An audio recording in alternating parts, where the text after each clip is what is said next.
রাসূল বলবে আল্লাহ গো আপনি তো বলেছেন আপনি আমাকে রাজি করায়া ছাড়বেন, আমাকে খুশি করায়া ছাড়বেন, আমাকে রাজি করায়া ছাড়বেন। আল্লাহ বলবে জি আমি বলেছি আপনাকে রাজি করায়া ছাড়বো। রহমাতুল লিল আলামিন বলবে মালিক গো একটা উম্মত যতক্ষণ বাহিরে আছে ততক্ষণ আমি রাজি হব। সুবহানাল্লাহ।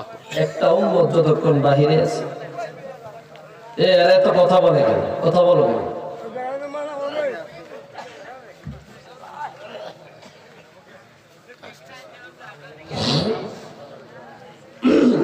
হুজুরের একটা উম্মত যতক্ষণ জান্নাতের বাইরে থাকবে ততক্ষণ হুজুরকে কেউ রাজি করাইতে পারবে না।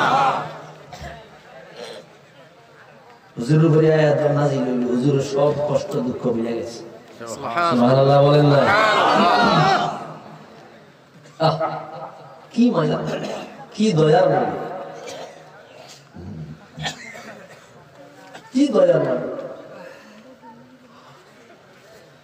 ও গো কামলিওয়ালা তুমি মদিনাওয়ালা, ও গো কামলিওয়ালা তুমি মদিনাওয়ালা।